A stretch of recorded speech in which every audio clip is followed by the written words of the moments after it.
नमस्कार दोस्तों, स्वागत है आप सभी का हमारे इस मंच पर। आज हम डैडी के साथ फिर से जुड़ चुके हैं एक आपके ही रिक्वेस्टेड प्रश्न के साथ। और इस गीत की जो स्टार कास्ट थी या फिल्म के म्यूजिशियन जो थे या डैडी ही हो, इस गीत के बिना कभी भी किसी भी साक्षात्कार की बात अधूरी रहती है। तो चलिए बिना देर किए डैडी से पूछते हैं इस गीत की कहानी। प्रणाम डैडी। जीते रहो। कैसे हो आप? हाँ ठीक हो। स्वस्थ हो? हमेशा स्वस्थ तो नहीं कह सकते पूरा। हाँ। अब कुछ ना कुछ लगा ही रहता, लेकिन तुम एक बात जानती हो, मैं कोई दवा गोली नहीं लेता हूँ। ये जो वीडियो है ना रिक्वेस्टेड है। आजकल जितने भी मेरे और आपकी जो भी बातचीत चल रही है वो रिक्वेस्टेड ही बातचीत चल रही है। जो पूछते हैं वो मैं आपसे पूछते हूँ, व्यूअर्स के बिहाफ पे मैं आपसे पूछती हूँ। देखो, आपने बहुत सारे गीत लिखे हैं जिनमें से ट्रेंडिंग में बहुत ऊपर कुछ गीत हमेशा चलते रहते हैं। वो चाहे यूट्यूब हो, चाहे इंस्टाग्राम हो, चाहे रील्स हो, उसमें आपके बहुत सारे गीत चलते ही रहते हैं। एक ऐसा गीत है जो जब कोरोना काल हुआ था, हाँ। कोविड जब हुआ था, हाँ। तो उस गीत की पंक्तियों को लोगों ने सहजता के साथ जीते हुए पति पत्नी ने वो समय गुजारा था। बात कर रही हूँ फिल्म प्यासा सावन के गीत तेरा साथ है। इस गीत के लिए बहुत बार पूछा गया है कि ये गीत कैसे बना। ये गीत कपल्स पूछते हैं कि कैसे बना, और लोग जब शादी होती है तो अपनी बेटी को ये कहते हैं उस गीत से तुम जो हो थोड़ा मोटिवेट हो ना। अरे और आगे की लाइफ आपकी अच्छी हो, उस गीत से सीखना। तो मैं आपसे केवल यही पूछना चाहती हूँ कि ये गीत कैसे बना डैडी, कैसे ये पंक्तियाँ आई आपके ज़हन में? पंक्तियाँ क्या, मैं तो वहाँ पर था। कहानी पहले उन्होंने सुनी। हाँ। लक्ष्मीकांत प्यारेलाल ने। फिर मेरे साथ सामने ये दो लक्ष्मीकांत उनकी वाइफ बैठ गए। बोले संतोष जी, हम पे कैसे कैसे गीत लिख सकते हो, क्या क्या? मैंने कहा जो जो सामने आएगा लिख दूंगा। तो उन्होंने तब तक ये नहीं खोला कि साउथ की फिल्म तुमको दे रहे हैं। अच्छा, तब तक। और अरे मैं तुमको एक बात बताता हूँ कि लक्ष्मी जी इतने प्रभावित थे मुझसे कि हर प्रोड्यूसर से, ये जो जया बहन है उनकी वाइफ, उन्होंने मुझे बताया। और मुझे लगता भी था, क्योंकि कोई बात होती है तो आपको एहसास हो जाती है। तो उन्होंने मुझसे कहा कि हम दोनों पर, हाँ मैंने कहा लिख दूंगा।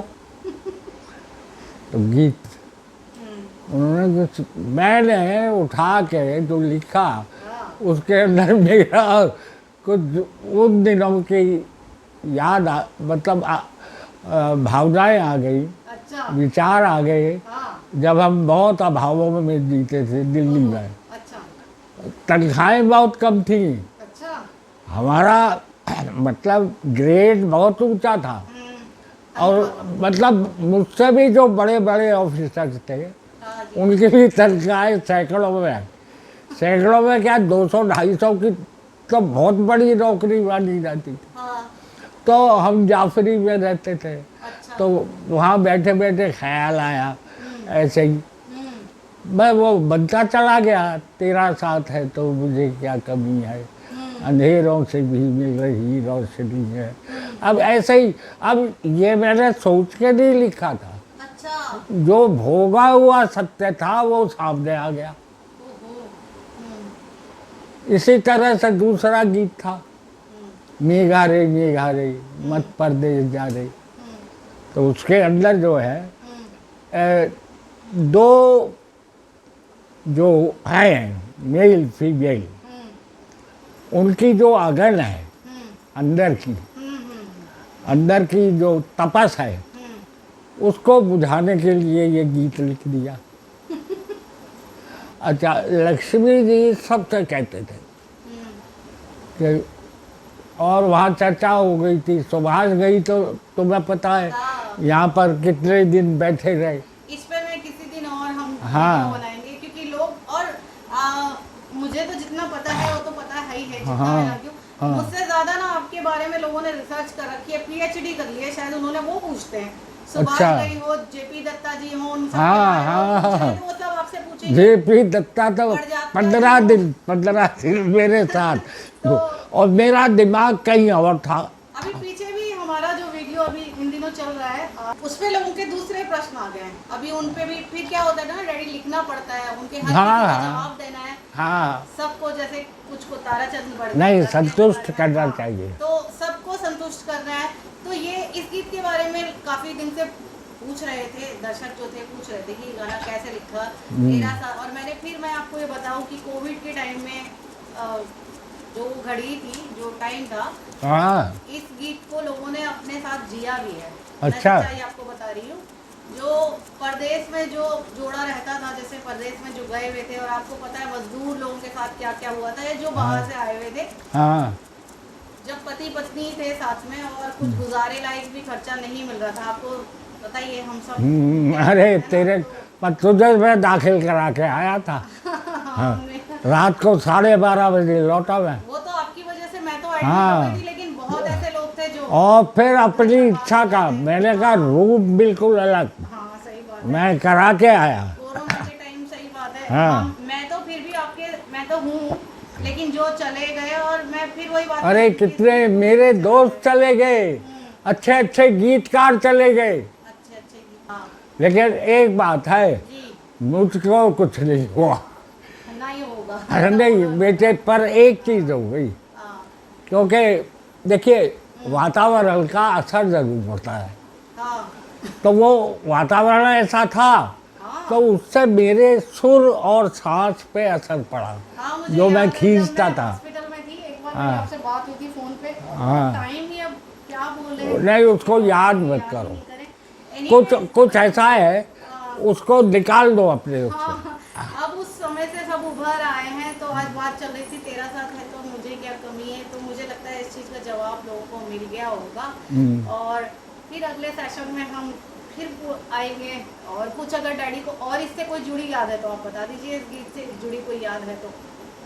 13 साल है तो मुझे क्या कमी है, आज का नहीं सेशन तो यही था। बात क्या है ना कि मुझे वो बाकायदा मैं हैदराबाद जाता था, हाँ तेलुगु की फिल्म देखता था, अच्छा तो उसे देख के फिर मैं मुझे ये बाकायदा भेजते थे वहाँ पर, तो उस जगह फिर तेलुगु की देख के एक श्रीनिवास उनका चीफ असिस्टेंट था दशरथी नारायण राव का, वो मेरे साथ रहता था, तो मैं दक्षिण भारत की भाषाओं को फॉलो करने लगा। हाँ कुछ भी हो मैं फटाक उसको फॉलो करता था। जब ये रिकॉर्डिंग करके पर्दे में रिकॉर्डिंग होके जब मेरे अंदर क्या रहता है, हाँ, जब मैं एक राज की बात बता रहा हूँ, सब सुन के फिर नहीं बोलने देता मैं किसी को, सबकी सुन के, हाँ, तो मेरे दिमाग में रहता है गाना ऐसा हो हाँ। जो सब लोग गाएं। तो जब ये गीत एक नीचे से जो नीचे का मजदूर भी है ना, हाँ जी, और जो सबसे बड़ा विद्वान है हाँ, वो गाए, और रात को उसे तब चैन आए जब मेरा गीत सुन ले। तो इस तरह का मेरे अंदर रहता है। दूसरे कि पिक्चराइज जो करें तो उनको उसके अंदर सहायता मिले, हाँ, जो कहानीकार है उसको उससे किक मिले, ये सारी बातें मैं ध्यान में रख के तब गीत कलम उठाता था, सोचता बहुत था। जब ये पर्दे पर गाना आया तो आप सेटिस्फाइड थे? लगभग, लगभग। क्योंकि भाषा का थोड़ा तो वो होता है, लेकिन फिर भी उन्होंने न्याय किया। इसका एक मेल वर्जन भी था जो लक्ष्मी अंकल ने गाया था इस गीत का। वो ऐसा है ना, लता जी नहीं आ पाई थी, लता जी उन दिनों ये होने लगा था कि डब कर लो, डब करके फिर वो आएंगे तो उनसे डबिंग करा देगा, तो वो इस तरह का माहौल था। तो वो उसको लक्ष्मी जी तो मेरे गीत को गाने में बहुत प्रफुल्लता महसूस। अब उसे देखो ना, बड़े घर की बेटी का जो थीम सॉन्ग है वो, उसमें उन्होंने अपनी पहले उसे रिकॉर्ड कर लिया, सोचा होगा किसी और से गवाएंगे, बंदाने वगैरह शायद थे। हाँ, बंदाने तो सबसे बाद में मरे हैं। तो लेकिन फिर उनके मन में आया ये तो मैं ही गाऊंगा, उन्होंने ही रख दिया था। हाँ, मेल वर्जन लक्ष्मी अंकल ने गाया था। हाँ, तो इस तरह की बात होती है। लेकिन अच्छा, सच्ची बात यह है कि फिर उन्होंने मेहनत बहुत की, दशहरी नारायण राव ने, क्योंकि ये तेलुगु फिल्म से मतलब थीम तो वही था, लेकिन बिल्कुल अलग बन गई फिल्म। बिल्कुल अलग। क्योंकि गानों से जिससे भी आदमी प्रेरित होता है फिर उससे काम करने लगता है, कहानी को ऐसा मोड़ दे देता है, पिक्चराइजेशन में उसका ध्यान रखता है। तो वो अच्छा रहा और फिल्म अच्छी चली आज तक। जितेंद्र तो अपने पूरे जीवन की जो फिल्में हैं उनमें सबसे सर्वोपरि से मानता है। तीनों, मौसमी चटर्जी भी, अच्छा। रीना राय भी, अच्छा। जहाँ भी मैंने अभी बोला ना कि स्टार कास्ट हो, चाहे इस हाँ। फिल्म का जो भी था, हाँ, अगर उनकी कहीं भी वो लोग कहीं भी कोई इंटरव्यू भी देते तो इस फिल्म का जिक्र जरूर ही आता है। अच्छा, बहुत बहुत जय धन्यवाद। भारत। जय